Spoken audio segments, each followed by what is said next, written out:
Hey guys, welcome back to another video. Today I have a little bit of an update on what I was living in when I was playing Ark. I wanted to share this with you guys because this is an awesome spot, especially for solos.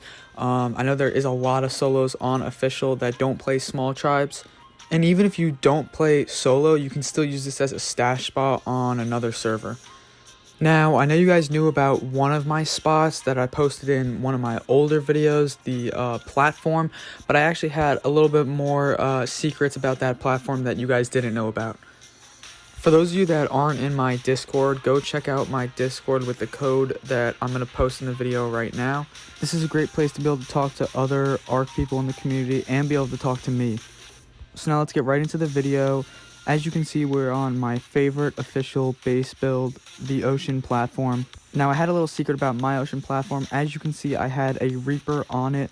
Now, you can't bury Reapers on your platform. This was a glitched Reaper, and I'll explain to you how this happened. So in my video, part 2, Halloween event Reapers, the orange Reaper that I gave birth to, after it ate me and ate up all of the meat, I went off the server and I came back and the Reaper was just gone. There was no death logs, there was nothing about it in Triblog, it just disappeared. Obviously I was pretty frustrated about it because I lost an event Reaper, but basically a day or two later it just appeared like this, buried on my platform. It wouldn't let me unbury it and I couldn't do anything about it. All I could do was just place tames in it. So it was basically the most OP hidden storage box in the game. It was untouchable, unseeable, and you couldn't even gas bag blow it out. So anything that was in it was 100% completely safe. I don't know how Wildcard could let this slip, but this was just one of the most crazy things to have. Now, as you'll see, my platform got raided at some point when I was on sort of a short break during the game. I didn't lose anything because I didn't leave anything on my platform. I had all my stuff stored in a floating quetz or in an underwater tech base that you guys will see later. But this is how I found out that my Reaper was untouchable, when my platform got raided, but the Reaper was still here. So as you see in Triblogs here, my platform was completely wiped, except for obviously the platform in the ceilings. I basically just lost my crafting station, my refrigerators with all my eggs and food and brews. But the Reaper survived, and that's all that mattered.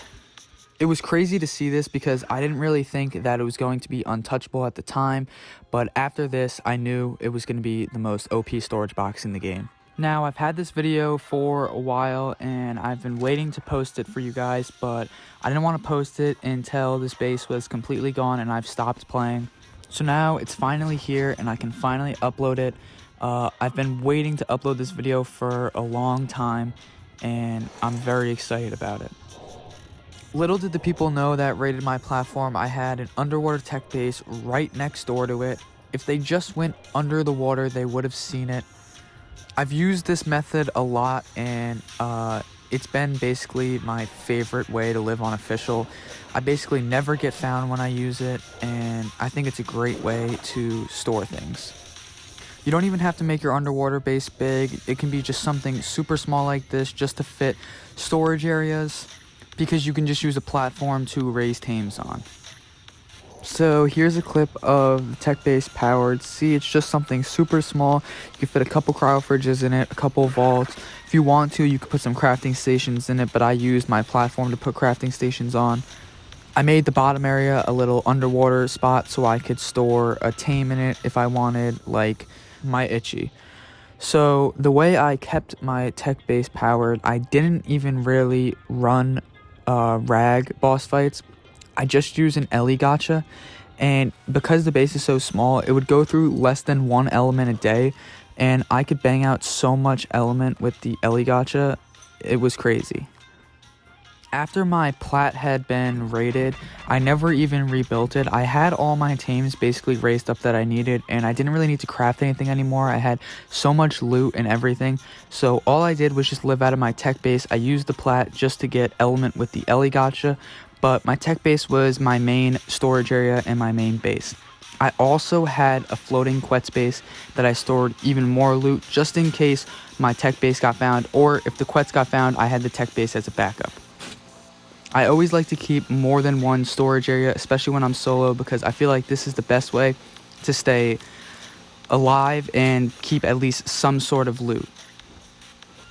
So here's just a clip of all of the loot and tames and cryopods that I had at the end of when I stopped playing.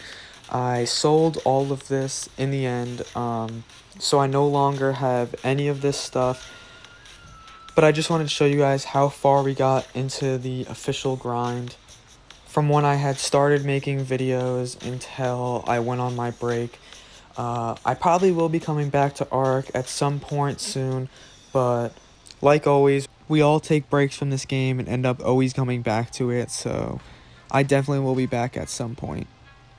Where I ended playing, I was very happy with, but I just found the game to get very repetitive and I couldn't just keep doing it, so I ended up taking a break, and during that break, I just realized that this base is going to end up despawning, so that's when I decided to sell it with all the loot. I was hoping I would have more time on my hands to be able to come back and keep playing in this base and maybe join back up to my tribe, but it just didn't seem like it was coming in the near future, so that's when I decided to sell it. This is just a bunch of randoms that came onto my server and started doing mana PvP on Blue Ob. They weren't killing each other, they were just freezing each other and practicing with the manas. I thought it was just a funny clip that I would throw into the video and show you guys, because I haven't really seen this on official since Legacy, where people were actually having fun with each other and not just raiding and trying to kill everything in sight. They were super peaceful with each other, and there were two separate tribes that came onto our server to raid, and then they ended up coming out and doing this at Blue Ob. So the rest of the video is just going to be a bit of a time lapse of me doing a lot of raising during the Extra Life event. If you guys did take advantage of the Extra Life event, it was so amazing for raising. As you can see here, I was raising up a lot of manas to start doing PvP with. I also got to raise up a handful of Gigas and a couple other tames I didn't really have a lot of. These Gigas raised in less than a day, so it was really awesome. But as you can see, this was a pretty early stage of my platform, and you can see my Hidden Reaper right there in the bottom of the platform. But that's going to be it for this video. I hope you guys did enjoy this video, and if you did, please leave a like and subscribe. Thank you guys for watching, and I'll see you guys next time.